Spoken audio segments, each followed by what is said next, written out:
Good day mga kanokis! Today's video, DIY po tayo ng Styrobox incubator. But before that, pasasalamatan natin yung mga subscriber natin na nagtitiwala at laging sumusuporta sa atin, at yung mga bago ding nagsusubscribe. So, salamat sa inyong lahat. And before we proceed mga kanokis, intro muna tayo and stay tuned sa inyong lahat.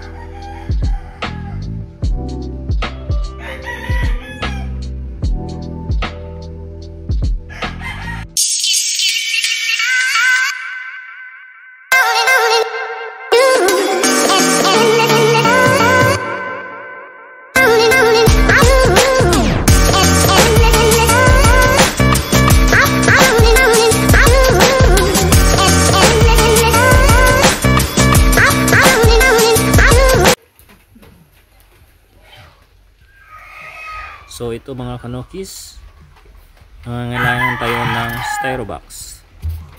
Tapos binalutan ko na ito ng tape, packaging tape.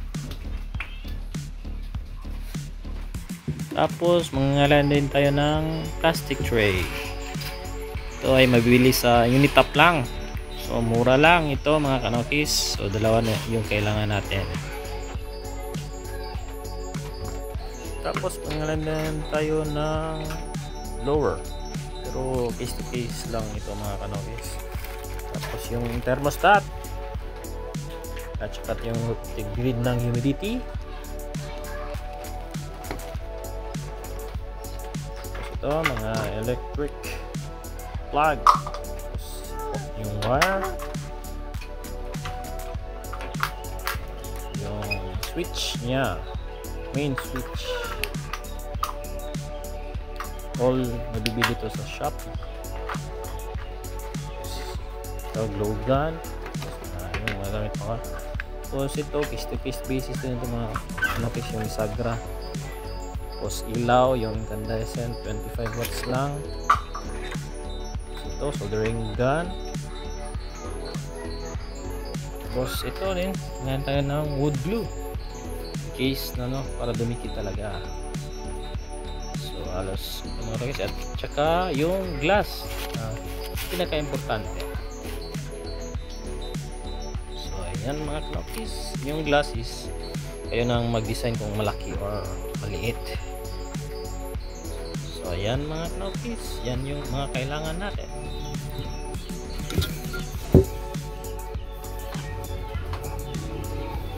Unang gagawin natin is butas tayo para sa lalagyan ng glass. So susukatin natin, tapos lagyan natin kaya yung mag-adjust. So ito mga kanokis. So ito magbutas tayo para sa glass natin.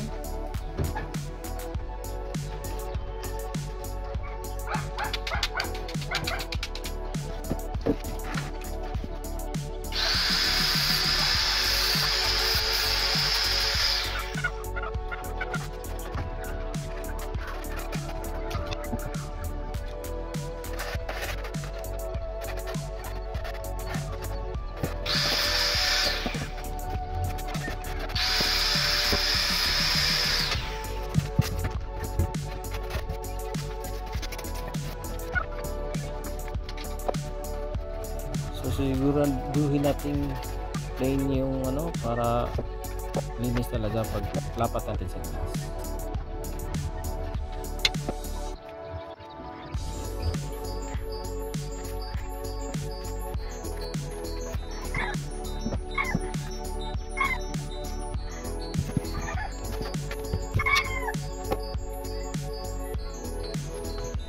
So yun mga kanokis, lapat na lapat talaga yung glass.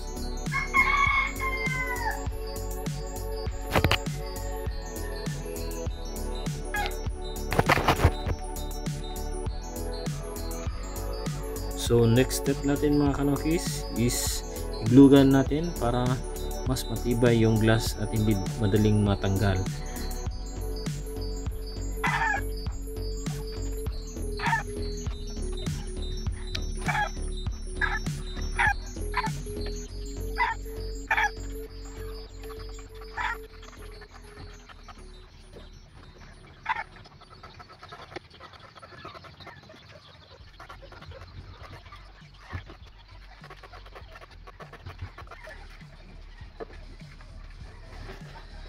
So ayan mga kanokis, naglugo na. Medyo matibay na yung glass. Di na ito natatanggal.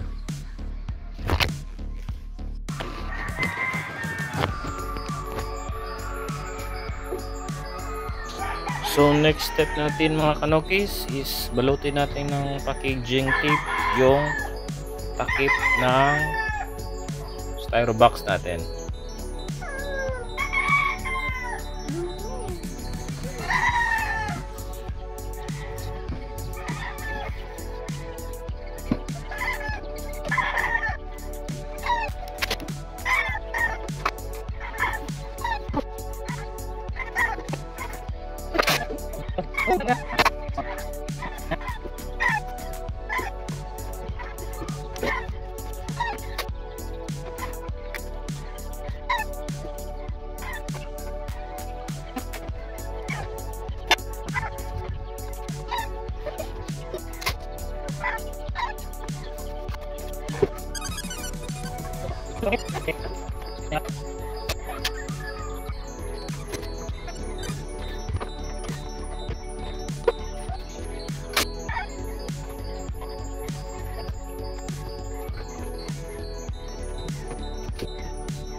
Ang purpose pala ng pagbalot ng tape mga kanokis is para di ganong madumihan yung styro box natin at saka madali siyang linisan, tapos mas matibay din siya mga kanokis kasi balot siya eh.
So kayo na ang bahala mag-design kung ano yung balot nyo mga kanokis. Sa akin parang dinodoble ko yung pagbalot para medyo matibay at saka parang design na din. So ito mga kanokis, tingnan nyo po yung ano natin pagbalot.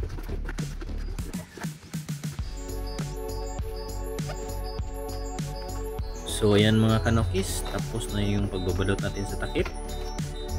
So ayan, kita nyo parang may design din.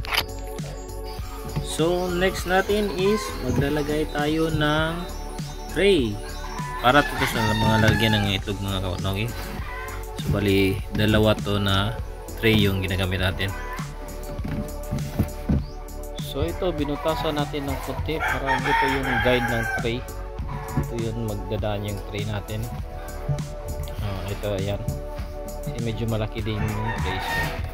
Medyo dinagyan natin ng guide mga kanokis. So ayan.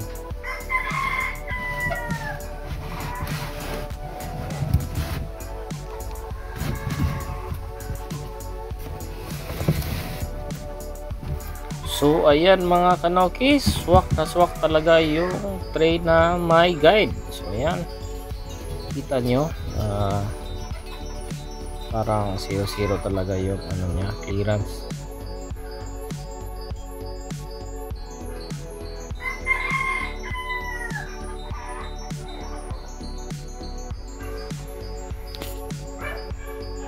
So next step natin mga kanokis, dahil dito madali itong masira itong madaanan sa tray kasi may mga edges itong mga tray. So ang next step natin is lalagyan din natin ng balot yung floor na matatamaan ng egg tray. So lagyan din natin ng masking tape mga kanokis para hindi siya madaling masira. So ayan.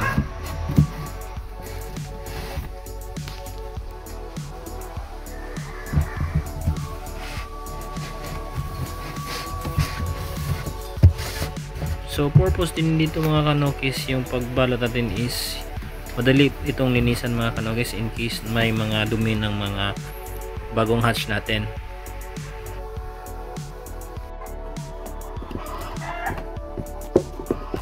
So next step natin is gagawa tayo ng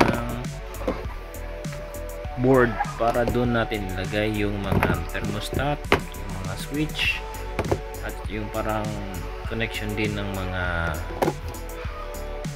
wirings natin mga kanokis para malinis. Doon parang siyang junction box na doon tayo mag-splice ng mga ano natin, mga circuit, electrical wires natin.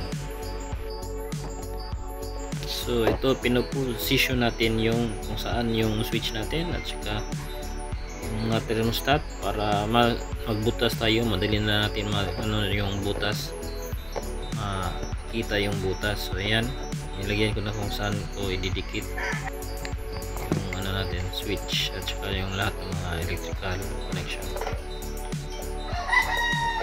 So ayan, magbubutas na tayo mga kanokis. So nilagyan ko ng mga markers.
So ito mga kanokis, dahil yung thermostat natin is nakalitaw siya, hindi siya embed. So ang gagawin natin yung para dumikit siya is lagyan lang natin ng stick glue.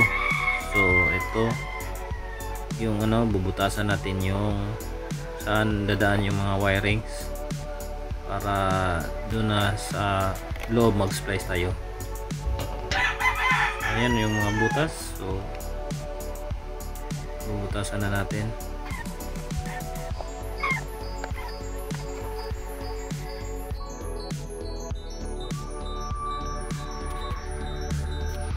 Tapos dito i-adjust natin yung socket kung saan natin nilagay. So dahil dito mga kasi isa lang to na bulb, so igigit na natin yung socket. So ayan, nakagitna na mga kanokis. Nilagyan natin ng marker. para yung init nagita siya, so even yung bigay niya na init. So makikita nyo nasa gitna siya, so even yung distribution ng init niya.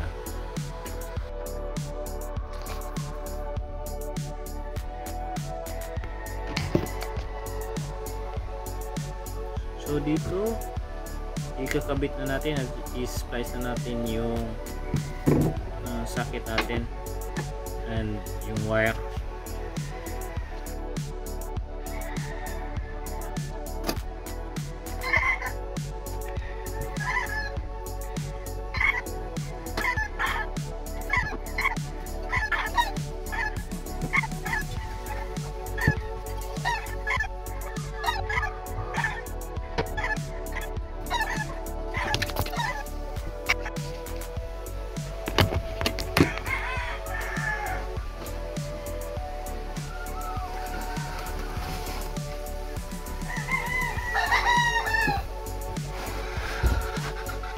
Ito ay didikit na natin, so glue gun at stick glue yung iano natin pandikit. So, itong mga kanokis, matibay talaga yung glue gun pag ganitong styrofoam at saka yung parang ceramic. Okay na yung glue gun.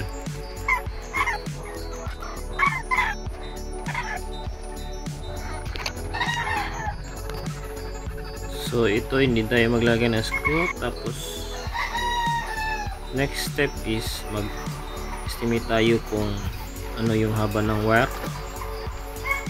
Doon tayo mag-splice. So ayan, estimate natin dyan yung box natin. So magputol tayo ng wire. Ito lang, estimated na ganyan lang kahaba. So putulin na natin mga kanokis. So ayan mga kanokis. Tapos nilagyan ko pala ng screw lang mga kanokis para mas matibay siya. So nag-screw ako ng dalawa. So next natin is maglagay tayo ng parang yung junction box. So gamit tayo ng stick glue para idikit ito.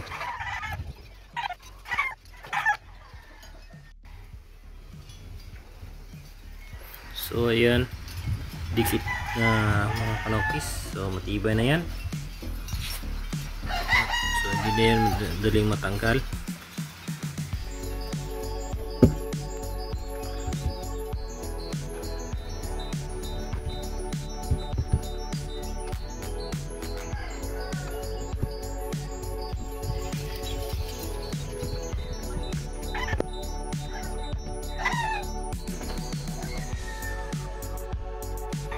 So next, magbubutas tayo galing sa ibaba, yung sa ilaw natin papunta doon sa junction box.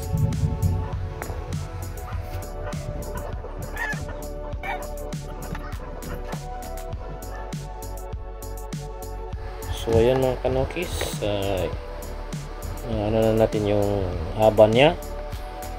So ay splice na natin with regarding sa ano niya, sa circuit niya.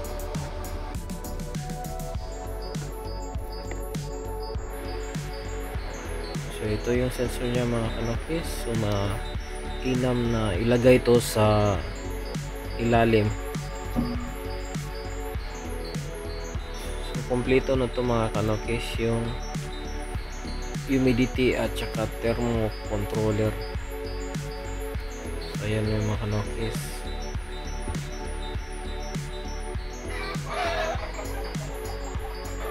Tapos ito yung papunta ng ilaw mga kanokis. So splice na din natin. So ayan, na-splice na. Ayan yung papunta ng ilaw. So ayan, na-splice na mga kanokis.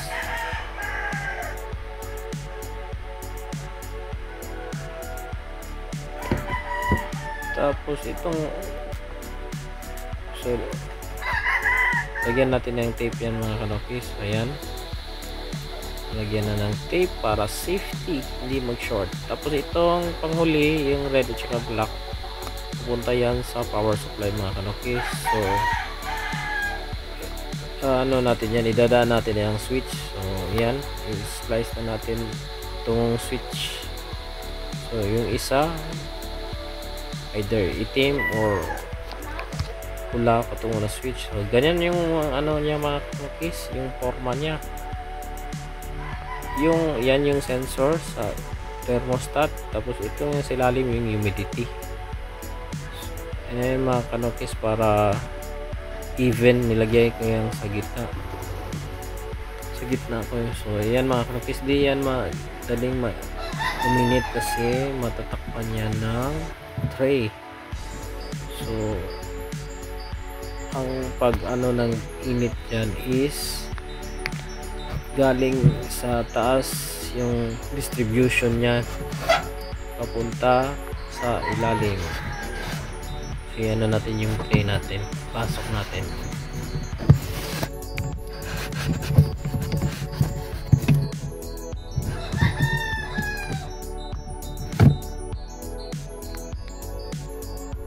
So ayan mga kanokis, ganyan yung forma, nasa ilalim yung humidity niya, tapos yung sensor niya is nasa gitna before sa taas, pero sa ilalim din siya ng tray mga kanokis. So ganyan ko yung setup mga kanokis, para yung init dandahan siyang bababa papunta sa ilalim. Huwag nyong idikit yung ano mga kanokis, yung thermostat sensor na malapit sa ilaw. Kailangan ilayo mo mga kanokis. So ito pala mga kanokis, yung ano niya, butas, kasi lalabas yung init dito eh. So tatakpan natin ng ano, stick glue. Ayan, punuin natin yung stick glue para yung init galing sa loob ng incubator hindi siya ano, lalabas papunta sa mga ano natin, sa electric wiring natin.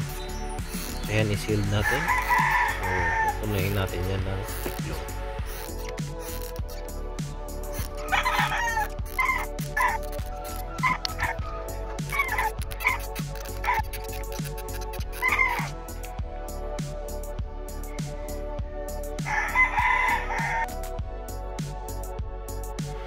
So ito mga kanay, next step natin is mag-test tayo ng para singawan ng incubator natin.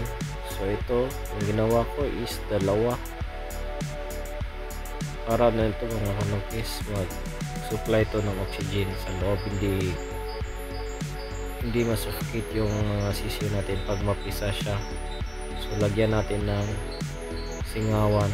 So mas maganda dito mga kanokis kasi dalawa lang to eh. 6 na yan mga kanokis, bali dinagdagan ko pa ng 4 na butas para may ventilation talaga yung ano natin, sisiyo pag napisa.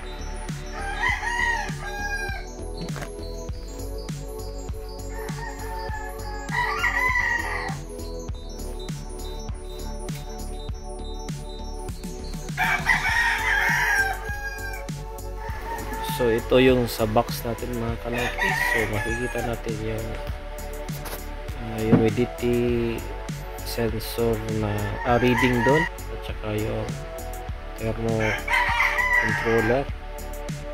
So ito makikita yung mga kanokis. So isa lang yung makikita yung butas mga kanokis, pero naging 3 na yan ngayon. Tapos sa kabila din 3 na din kasi nakita kong medyo mahina yung ventilation eh. So binutasan ko pa. So ayan mga kanokis, ito yung switch natin, ito yung thermo controller, tsaka yung humidity no reading natin, makikita na nandun din yung reading ng thermostat, yung isang reading mga kanokis. So open natin. So ito mga kanokis, dinagdagan ko na parang screen para doon ilagay in case na magkulang yung humidity. So yan yung ano natin, lalagyan, ipatong yung tubig. Pwede din i-pull out yan mga kanokis pag hindi ka ano ng tubig gagamit. magamit ng tubig. Ayan. So muna yan mga kanokis. Bali all purpose na itong mga tray mga kanokis. Pwede yang dyan na yun mapisa yung itlog. So pag baliktarin mo mga kanokis, pwede lang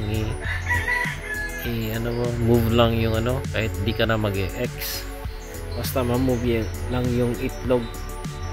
Bali yan, maganda yung umaga, tanghali at saka gabi.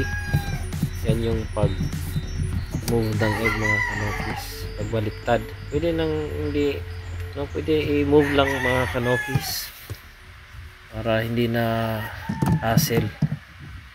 So ito yung in case na magkulang yung humidity, so dyan lang ilagay yung tubig. Pwedeng malalim yung mga kanokis, pwede ding maliit lang pag kayo na magtadya kung yung tubig, pwede na yung liitan. So ayan mga kanokis, una yung Styrobox incubator natin. Sana nagustuhan nyo itong video na to at may natutunan kayo. So salamat sa mga suporta mga kanokis. So good luck and more wins natin lahat.